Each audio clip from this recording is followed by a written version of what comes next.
I'm Dean. I'm the dad. I'm Laura. I'm the mom. And I'm Crystalline. I'm the daughter. And together we are Family Plot. Hey, that worked. That was nice. Was it? It sounds good. It doesn't sound tinny in here. And the previous recordings went well. Just for the listening audience, we have recorded this show once before, and it came out sounding like we'd recorded it inside of an oil drum. It sounded like auto-tune, but worse. Sounded like auto-tune on tuneless. It was bad. So, we're re-recording it. But that's okay. Let's get the housekeeping out of the way. The show's so nice we recorded it twice. Fair enough. Let's get the housekeeping out of the way.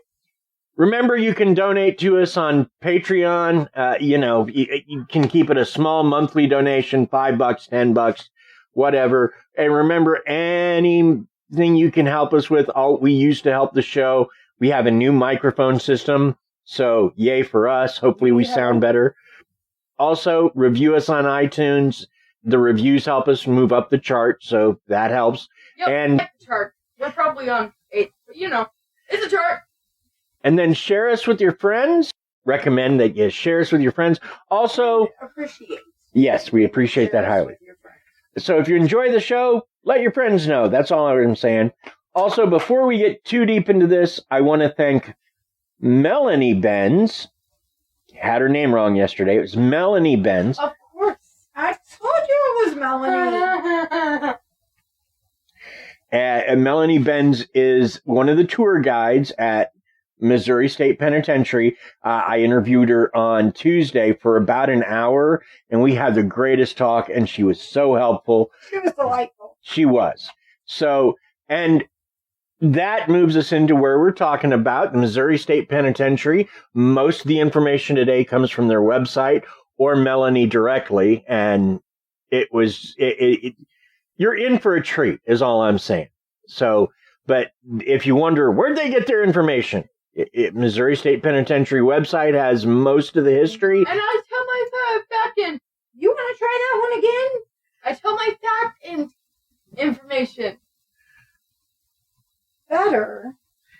I thought she said something about factage information, but I was going to let it go. Whatever. Okay, so in 1831, Missouri Governor John Miller suggested that a penitentiary be built in Jefferson City, Missouri, to help it maintain as the capital.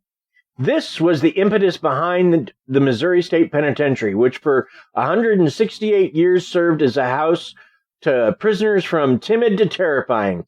In this place, there was everything from perseverance to punishment and beyond, and many of its residents never left. In this episode, we examine the history and hauntings of the Missouri State Penitentiary. But before we begin with that, And then the wolves came. There's wolves? There may be. As long as they're talking about a prison. Hey, there's a bear moat. There might be a wolf moat around prison. No, I was gonna say Wolf's Desert. Wolf's Desert? Sure. Why not? Because if there's a bear moat, they're not usually gathered around water too often, and there's probably Wolf Desert, as the prophecy foretold. Okay. Anyway, Krista has some weird facts about prisons. We're going to get into those before we get into much else. All right. So today's facts are from Fact Retriever by Karen Lenhart. Sorry. Lenhart, like Barrett. Yes. She has one of those odd names. Because Bill's last name is spelled odd. Bahrendt. Her last name is kind of that same double consonant ending. Now, since last time we did the same ones, I don't want you guys to hear the same facts, but different facts. Oh, okay. So then it's the new, listeners, but the listeners are going to miss out, but we get double facts this week. We're sorry. Again, if you want to search this up, that is something you can do, or you can just search crazy facts. It's the first thing that shows up, really. But since the audio went wrong, another thing I'm going to do is add one on. So because they didn't get the show we originally recorded, you're giving them an extra fact? Yep. Crazy. Really? No. Okay, back in the 50s, Krista, and even though I wasn't born in the 50s, people used to say crazy is like meaning hip or cool. Huh. And I was using it in that sense. Oh, cool. Oh. Crazy, man. Crazy. So you got facts for us. Let's do a fact. I do. All right.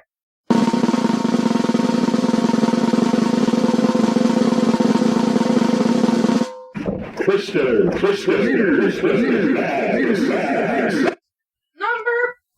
1. We're starting off now on number 1, even though I'm starting off on number 6. We're cool. Number 6. I just said number 1. Number 1. Just ignore me. Ow! There's a cat behind me that's trying to scratch me. Alright. The United States contains almost a quarter of the world's population. However, the U.S. only contains about 5% of the world's prison population. Wow. Wow, hey. So, wow. we have a huge number of people and not a very many number of prisoners. I think that's a good thing, right? Yeah, but you've got to remember there's places... Or it means that we're really bad about putting people behind us. One of the two. Well, basically, you can't interpret anything from that fact because it's like China, you can go to jail for, like, crazy things. Like, if you know where the surveillance cameras are in China... On the street corner. And you avoid them... You do that too often and they can prove it. They can put you in jail for it. It's kind of a weird country. I try to look at myself in the camera and then say hi to myself. What? Well, Okay.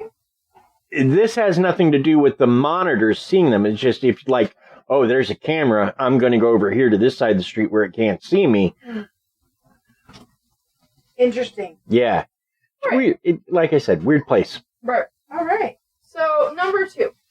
In the United States, over 1 million arrests per year are for drug possession, which is 4 times greater than the number of arrests for drug sales. That says something about our society. I'm just not sure what. If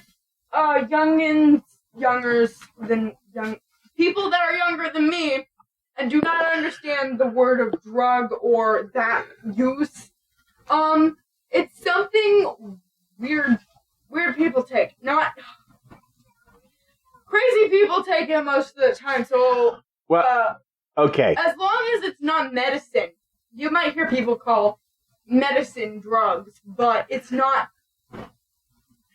Drugs have specific effects. The ones that they arrest people for are illegal because they have psychotropic responses. They cause psychosis or other problems, and it's just hard to be a good functioning member of society on them. Also, some of them cause addiction, and people who are seriously addicted will commit violent acts to get more drugs. Right. So yes, and that's you don't want it to go that far. Right. So that's why they're arrested. Okay. Number 3. Just 23% of released prisoners stay out of prison. Is that a worldwide wide statistic or just an American statistic? Worldwide. So once you're in, you have a tendency to go back. Yeah. You can go back, but some people don't stay out. Most people don't stay out. You're right. That the other side of that statistic is 77% of the people who go to jail will go back. Right. I think it's like 77% doesn't. Because 7 plus 2, yeah. That's what I said. Is 77% of the people that go to jail will go back. Yeah. All right. Number 4. 4. We's on 4. We're on 4. I could go for a bowl of pho. I was going to say, isn't that like noodles? Yeah, I was going to say, I could go for a bowl of pho. I guess that's how you properly pronounce it, is pho. African Americans are sent to prison at a rate that is just over 5 times higher for whites. In some states, they're 10 times more likely to be sent to prison. Now, I do not like this because of one reason and actually, there's probably multiple reasons, but from what I know, I think it's a little bit racist. I think it's a lot racist, but this country still operates more racist than I would like it to. I would really like to see some of that equal out because, yeah, there isn't any reason that two people that commit the same crime the same way should get different time. Yeah. Yeah, so if you're a person that is, I know, I just, okay, I don't know why I did that. But if anybody is here and they're African American or something like that, I'm not racist. I have friends that are African American. But anyways, In any case, we have to... Krista, this is a pretty heavy topic, but here's the thing. I don't think you said anything hurtful. Just remember that, and I guess this is sort of my take on all of it, is that when you wake up in the mornings, you're a white girl. And so just because of that, you will have access to things and opportunities that some people that aren't won't have. And I just try to remember that. So, for example, just a quick for example is I know that when my black friends get pulled over, they say, yes, sir, no, sir. They're very polite. They please and thank you.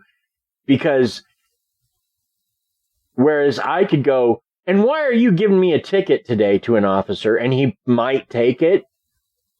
The same officer may not react the same way to them doing it. Yeah, And I don't see why. yeah, so it's a difficult subject, but I don't think you said anything wrong. And in fact, I applaud the fact that you don't want to be racist and that you're willing to take a stand against it. So, and I think our listeners will feel the same. Right. All right. Number 5. This is number 5, but remember we have one more left after this. The United States prison system costs an estimated $80 billion per year. Yeah, and I have read, and again, I don't know, but I've read that we could bring that down if we just started treating some of the people that are addicted to drugs as opposed to warehousing them. Mm-hmm. It's possible. Can't say that I know that much about it. Okay.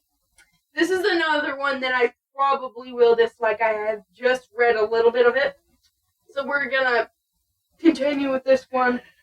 Transgender adults and LGBTQIU are disproportionately imprisoned, and an estimated 16% of trans people have been incarcerated. Oh my goodness. There's a cat. You said incarcerated wonderfully. I was very impressed. Yes. Compared to